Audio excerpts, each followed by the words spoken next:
This is a Marketing for Learning podcast, the only podcast in the world that's guaranteed to increase your knowledge, skills, and capabilities when it comes to marketing for learning.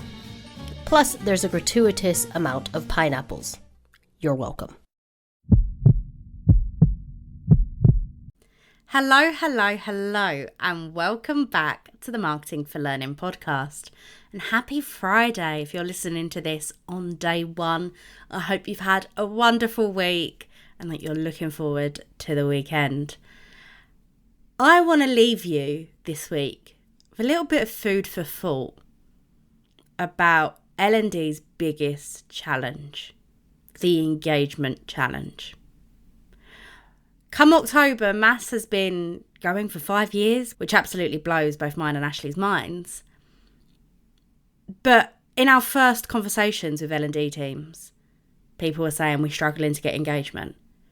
And then in conversations I'm having this week, people are saying I'm struggling to get engagement. So why is it, after 5 years of us being in operation and many moons of the world of L&D, why are we still having this same challenge time and time again? Why haven't we found that silver bullet to engagement? Why aren't we doing something to solve that problem? And honestly, the TLDR of this episode, I've got to say it, I don't think we're trying enough. I don't think L&Ders are putting enough effort in to actually solving the problem. And instead we're standing behind reasons, I might call them excuses if I'm feeling a bit mean, of everything else that's important. But really, when we think about it, what else is important? If nobody is taking our learning, then what's the point in your role? So what's more important than getting people engaged? So in this episode, I'm going to talk through a few of the reasons why I think engagement is still L&D's biggest challenge, and also give you some pointers in how I think, with my marketing mindset, we can change that. And truthfully, I don't think it's that complicated. Okay, so I've already said that I think we're focusing on the wrong things. And perhaps that was a little bit mean on L&D teams. Because actually I think some of the problem comes from business leaders focusing on the wrong things. Historically, L&D have almost gotten away with reporting on small sheets and bums on seats and things that don't really matter. I think a big part of our engagement problem is we focus on that still. Because historically we have reported on it, perhaps you still are, perhaps you're still feeding back in that kind of data to the C-suite of your organisation. Yep, so many people attended and they loved it. Great, woohoo, my job's done. Because that's what we're reporting on, that's what we're focusing on. So we want to get a nice tick at the end of a training program. So maybe we're focusing on things like the lunch and things that don't really matter. And we're just trying to get people there in any way possible, rather than thinking of how can we actually get people to come to the training, but engage with the training and build a long-term relationship with learning. And what that does, it actually undermines the value that L&D can bring to an organisation. The value that every single person listening to this podcast knows we can have. Because we're focusing on things that really don't matter and don't show our worth. So instead of doing that, we need to be the change. Yes, they're asking for smile sheets and bums on seats, to say that line again. But prove your worth. Change what you report on. Start thinking about performance change and enhancing the business. Report on how your L&D strategy links with a business strategy. How you are helping the business move forward towards their strategic goals. Rather than 15 people turn up and they all loved it. Demonstrate the value that we are bringing to organisations, because we are. But the longer we keep reporting on things that don't really matter, the longer that's going to be our priority. And another thing that I hear a lot from learning professionals that I speak to is, well, we're treated as order takers. People just come to us, say they want a learning course and expect us to churn it out. And that's really frustrating. It doesn't give us the time to focus on things like engagement or how we're actually going to hook people into this program and the long-term impact and the performance change it can have. We're just creating a learning course. It's a off-the-shelf kind of product. You know how we stop that? We stop taking the order. Somebody comes to you and says, hey, I need an e-learning course on project management and can you get it to me by the end of the month? Ask why. Who's it for? What's the purpose? Is an e-learning course the right solution? How can we make sure that people are actually going to learn something from this and apply it in their day-to-day job? What are the tangible takeaways that people can apply straight away? And what do we want them to do in 3 months, 6 months, 9 months afterwards? How does this impact the business strategy? How does this help us be more productive, more efficient? What is it that we're actually getting out of this? Ask the questions. Push back. Yes, sometimes, I get it. We've got stakeholders. Sometimes you are just going to have to create the e-learning course because somebody wants it. But still, if you change the narrative about what you do and the value you can bring, people will start realising it. We can't sit throwing a strop that people don't see the value we bring without telling people, hey, this is the value we bring. But one way we can make that a little bit easier is by networking and partnering with other business units within the organisation. Think about a marketer you know and think about who they're friends with at work. Yeah, of course, they're going to have their fellow marketers that they hang out with. But I would bet my bottom dollar that every good marketer you know has friends in pretty much every different business unit. When I was in-house and in every company I've ever worked for, even going back to my undergrad placement, I had friends in every single department. I had friends that were in finance, friends that were in HR, friends that were in product management, friends that were in sales, customer success. I knew at least one person in each of those teams. And I'd make an effort to actually just chat to them. I'm thinking back to my undergrad placement and we had a ping pong table in the kitchen. Shock. Tell me that you had your undergrad placement in the noughties without telling me. We had a ping pong table and I would, if I saw a couple of people from the sales team or the customer success or any of the other teams hanging out in there, I'd stroll past with a drink and be like, oh, you're right, guys, how are you? And typically they'd be like, oh, yeah, we're just having a break because, and they'd tell me their problems. They'd rant about their day job. I then knew what was going on in all those departments. So I knew when I needed them, I knew how to hook them in. And no, it wasn't always manipulation. I'm quite a sociable person and I love these people. I do love making friends. But I knew what was going on. Imagine if you had that insight into all the different business units of your organisation. Imagine if you understood what was going on. So when they come to you and they said, hey, we need an e-learning course on X topic, you could say, well, actually, you were telling me that this is the issue. I think this might be a better solution. Then you're taking more of that consultative approach. And your colleagues across the organisation will start seeing the impact that you can bring. So really, I think the first step to us overcoming our engagement problem is us focusing on the things that really matter. We need to stop just accepting this narrative that we're order takers or that we care about smile sheets and bums on seats. We need to start being the change that we need to see. We can't just keep blaming other people.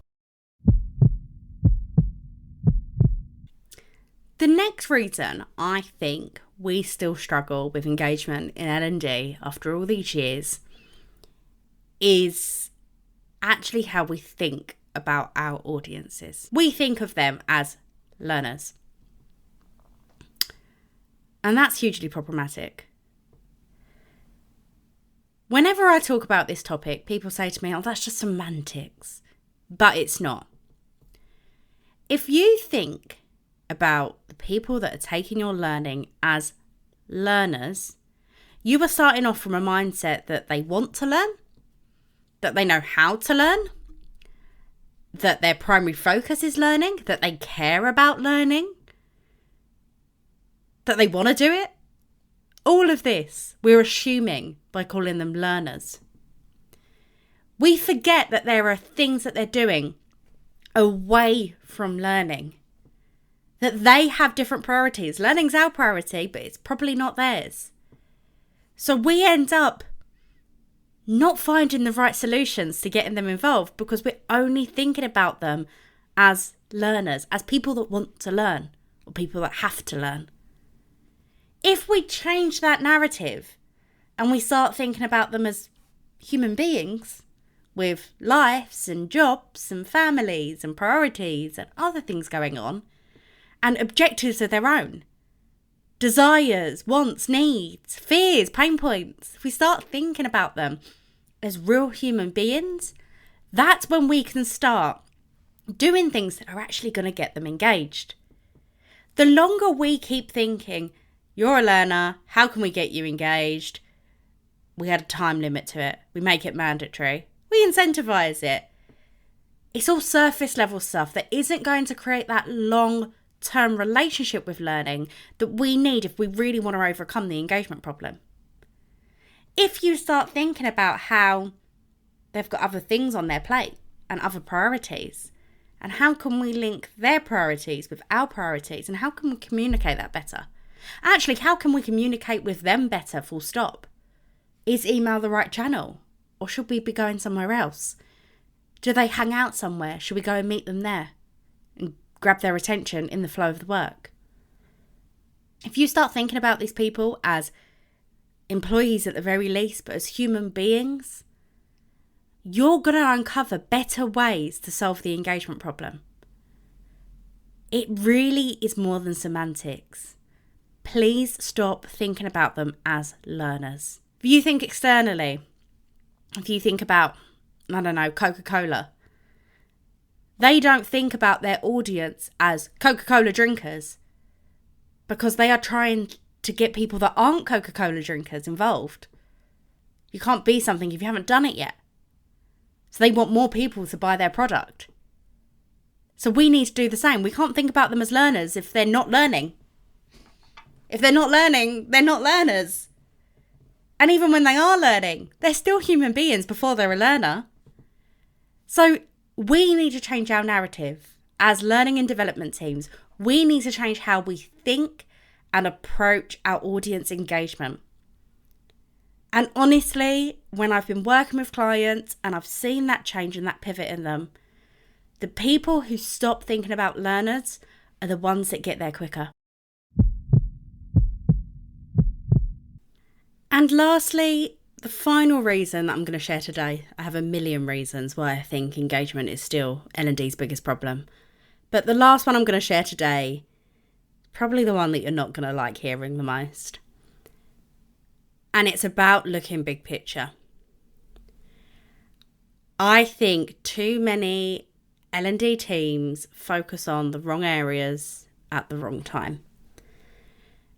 If you think marketing and marketing alone is going to solve your engagement problem, I'm here as the world's biggest advocate for marketing for learning, who has written more marketing for learning strategies than I could even count at this stage, saying marketing is not going to solve your engagement problems on its own. You can't outmarket a bad learning experience. People aren't stupid. It's 2024. People are always online. We have a more customer-focused world than we've ever had before. We have people that have great experiences day in, day out. Our audience have great experiences day in, day out.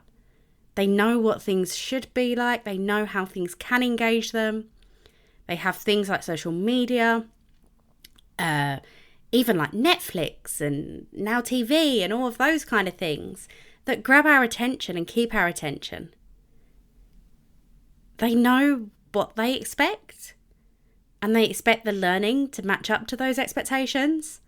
So I could come into your organisation and create like a show-stopping marketing campaign, like one that rivals things that you see on the telly. I could really create you a great marketing campaign that's going to get everyone talking. Have you seen that? Oh my God, have you got involved? Wow, have you seen the advert? Have you seen that poster? Have you read that email? I can create that for you, but then if they follow through and they go to your learning experience and it's terrible, they're not stupid. They're going to drop out. They know their time is precious. If they go through to your learning experience and it doesn't match up to the quality of your marketing, or the marketing doesn't set the right expectations, they're going to drop out. And the worst thing about that is you've let them down, and it is so much harder to then reconnect them with learning further down the line. So we need to be thinking big picture. We need to firstly be thinking of the entire learning experience, but not just for one particular program or particular topic. We need to think about every learning experience that person will have with us. Because it only takes one bad experience, one thing to disgruntle them and get them annoyed and make them drop out, that will ruin their relationship with you. We need to be thinking about every step of the way. We need to be thinking about all the different touch points these people will have with us, and that making sure that they're all good, that they're all providing what we've said they're going to provide. Even down to your learning platforms. Are they easy to use? If you have a piece of marketing that's really got people engaged and make them want to click through, and then they click through and they can't find what they're looking for, what your marketing has told them to go and find, because your learning platform is too complicated and the user experience is terrible, that's going to annoy them. You've wasted their time. It's all about trust. In both marketing and learning, we want to build trust with our audiences. You need to make sure you are looking at your entire learning offering if you want to build and maintain that trust. We often think of engagement as an after problem, after we've created the learning. We just need to promote it better, then the engagement will go up. That's not the case. That is not how it works. We need to be thinking about our audiences from the inception of the program through to the very last moment, and thinking about what impact it will have on them and how we can help them. We need to make sure that the quality of our learning is good enough for 2024. So maybe a bit of introspection is needed. Let's stop blaming other people and start thinking about, actually, is our learning good enough? Are we holding ourselves to a high enough standard? Do we give them a good learning experience from the very first time they find out about us, all the way through to becoming really loyal advocates of our offering? Think about it as somebody that's just bought an iPhone. They can't get it working, so they've come to you in the Apple Store and they've said, this isn't working. It won't turn on properly, and when it does turn on, I can't get through all the steps to actually make a phone call. It's really annoying. And you just go, oh yeah, that is annoying, isn't it? And stare at them. It gets awkward. They storm out. They've given up on the iPhone, and they'll never buy an iPhone again. And not only will they never buy an iPhone again, they're probably not going to trust the iPad, the MacBook, the AirPods, or any of your other products, are they? Because they had that really bad experience with you. That is what I see happening time and time again in learning. We go, yeah, the learning experience could be better. We'll deal with it one day. And then we expect that when we deal with it, we expect people to suddenly want to engage with us. If you're in that situation, you need to put more time and effort into changing the narrative, persuading your people that you have changed. And don't put that time and effort in if it hasn't actually changed. If you convince somebody, hey, please give us a second chance. Please come and engage with this learning. This one, it is worth your time. And then they get there and it still is not worth their time, then you are completely crushing any trust that they could potentially have with you. So start thinking of your overall learning offering and product. Engagement isn't an afterthought. It isn't an end of the journey thing. You should be thinking about engagement from the very first point that your L&D team forms. It should be baked through your L&D strategies. It should be a topic of conversation in every single L&D meeting. How are we going to get our people engaged with this program, with learning as a whole, and everything in between? So I hope this episode has given you a bit of food for thought. And I hope it's starting to help you reframe the engagement problem in your mind. Yes, marketing will help you massively. Of course, I believe that. My whole job is marketing for learning. This whole podcast is about marketing for learning. Yes, it is really going to help transform your learning function. But it shouldn't be an afterthought. Marketing shouldn't come at the end. And actually, we really need to be thinking bigger picture about everything we do. Every single element of our L&D team. All of it impacts our ability to get people engaged with our offering. So as always, if you have any questions, comments, queries, objections to anything I've said today, please feel free to get in touch. I do love hearing from you guys. But if not, I will see you all next Friday on the next episode of the Marketing for Learning podcast. See you later, guys.